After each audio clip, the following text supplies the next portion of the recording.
terre par-delà le temps à Antonin Artaud. La terre en est encore à perdre, son sang et sa jeunesse et ses forces précieuses.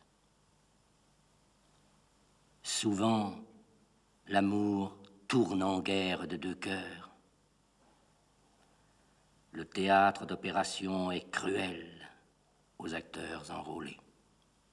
Cela n'a pas changé. Malgré les Socrates, malgré les Gandhi.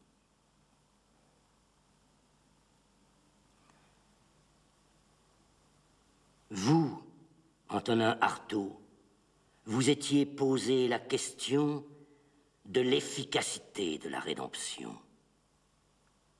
Mais comment espérer quand on est la proie d'un cerveau physiologiquement miné? Vous ne vous sentiez rien moins que rassuré par l'apparence de légende et la suite clair-obscure des évangiles. Votre vie ne prêterait jamais aux paraboles historiées. Vous étiez autrement crucifié que l'autre. Voilà tout. Ah ça, pour quelle raison votre croix?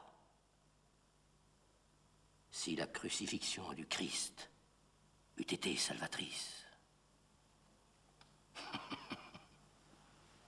Ces choses-là vous paraissaient une bouffonnerie sinistre. Et vous riez abruptement. Le gel dans l'âme.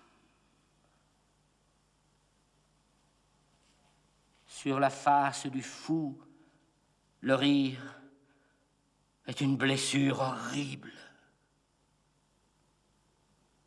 Vos tempes, comme l'étau serré où la lucidité palpite, vous avez demandé « Pourquoi l'esprit? Pourquoi un corps ?» L'inanition, le pantellement, la dégradation, la défécation, la volonté, la nolonté, une conscience, un moi, une âme, une durée. Pourquoi cette vie mentale, intotale, humiliante, mesquine et si vaste pourtant, que s'y égare la raison, que s'y perdent la santé, le sentiment, la foi? Pourquoi? Tandis que dans la rue, ecce homo, vous étiez la cible des regards, les bibliophiles giboyaient vos originales. Qu'est-ce que ce parentage de la folie et du génie pour un être qui ne réclame que sa normalité?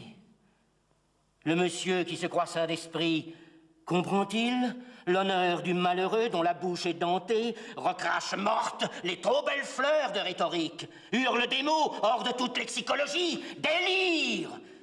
Exactement. Vous étiez au monde pour protester de l'existence. Non seulement avant vous, il y avait eu souffrance, immolation, égorgement, abattage militaire, misère, mais votre siècle était le siècle des atrocités.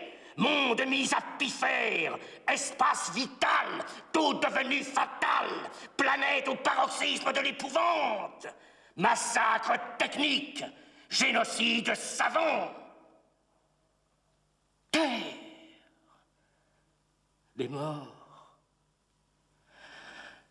silencieux, comme ce Dieu pour qui vous aviez haine et honte. Et pourquoi faire un Dieu? Au commencement était le Verbe et son mensonge. Je ne veux pas de toi, Dieu incréé. tout-puissant, créateur de faibles, Dieu de dénuement et de chasuble en soie, Dieu de carême et de ciboire d'or, bon Dieu aux suites sanglantes, Dieu ubiquiste mais caché, Dieu endiablé, je te préfère l'opium, le péyote, la stupéfiance. Qu'est-ce que ça veut dire, un jugement dernier sous ta lumière policière? Je ne connais personne de plus dénaturé que toi, avec tes hôtels, tes messes basses, tes jésuitières, tes éjaculations, tes litanies, tes aspersoirs, tes encensoirs, tes ostensoirs, tes génuflexions, tes prosternations, tes silices, tes airs, tes verges, tes coups de discipline, tes flagellations, tes macérations, tes mortifications, tes bulles d'excommunication, tes anathèmes, tes foudres. Enfin, tout ton enfer, infamie infinie. Tu es trop imparfait pour moi.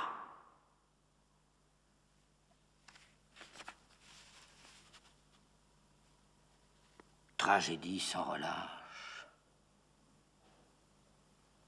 Votre œuvre ne fut plus qu'un long cri probatoire.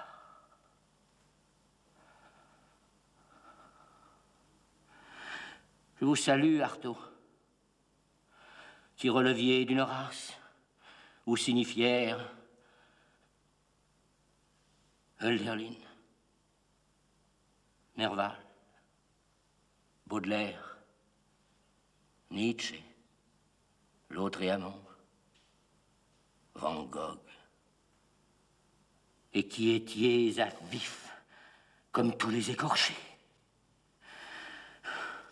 Ce fut votre grandeur que d'être de ceux qui portèrent le défi suprême,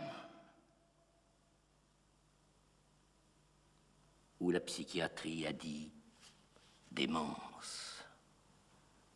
Moi, j'appelle votre mal apocalypsie.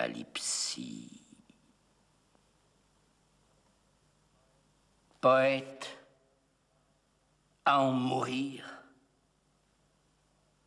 Or, c'est la mort qui meurt. Et vous êtes une âme. Passé le martyre asilaire, oh, maintenant, vous êtes en paix avec l'esprit.